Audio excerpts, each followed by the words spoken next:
to support option coordinators in OAS's elementary program. Let me show you how it works. When you log into your Pepper environment, to access a calendar, just click on the word calendar on the initial screen.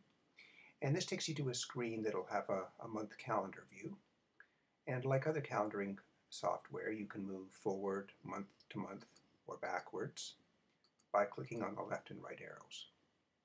So let's go to September 2012. Now I have one calendar displayed right now, and as you can see, that calendar is empty. This calendar is called the MT calendar.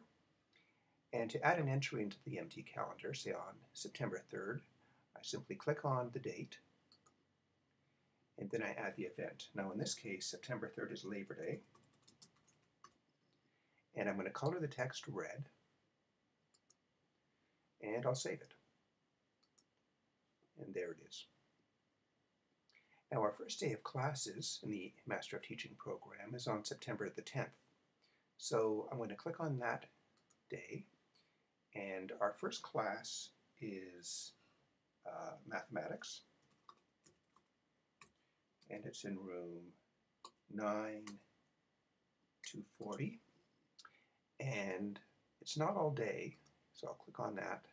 It starts at 9 a.m. and it ends at 12 p.m. Now, in fact, we have mathematics every week on Monday mornings, so what I'm going to do is say repeat every week, and I'll just select all the weeks right up to the first practicum, so that would go right to the 22nd of October. And then I'll click Save. And so as you can see, 9 a.m.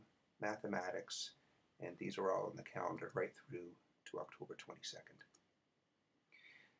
In the afternoon, they have science or social studies, so I'm going to put in science, social studies, in room 5240. And in the afternoon, that's 1 p.m. to 4 p.m. And again, we're going to be repeating every week until late October. Save. And so there we go. And so I've got a good chunk of my calendar already done before the first practicum. Now, if I decide here, for example, that one of these days is a holiday, I believe Thanksgiving is in here somewhere, maybe it's the 15th, we can get rid of these two items. So let's click on this and just delete that. Now, since this is a repeating event, I'm being asked whether I should delete just this event or all the events. I just want to delete this one event. And the same with this one. And I'll add in Thanksgiving.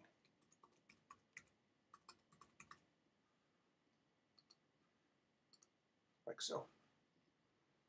Okay. And so that's how you add entries to the calendar. Now there's another type of entry you can also add. When students do start on practicum, you can put in a date range, starting in one date and ending in another date. So our practicum begins on October the 29th, and it ends around November 23rd. Save. And there you can see practicum is added in all the way through till near the end of November. Okay. Now, if you are concerned about who has access to this calendar, you can click on the word Edit associated with the calendar. So if I click on Edit here, you can see that this calendar is shared, and I can see that some of my instructors on my team, Dick Holland and Nick Scarfo, have read and write privileges, so they can add events to this calendar. However, the students only have read-only permissions, so they can't add to the calendar. If I want to have a calendar that they can add things to, I can click on New Calendar, and I'm going to call this one MT Social. This will be for students' social events. Now I have two calendars, and I'm going to, let's see, create a new event on the 7th called Welcome Party. And I'm going to put this one in the MT social calendar.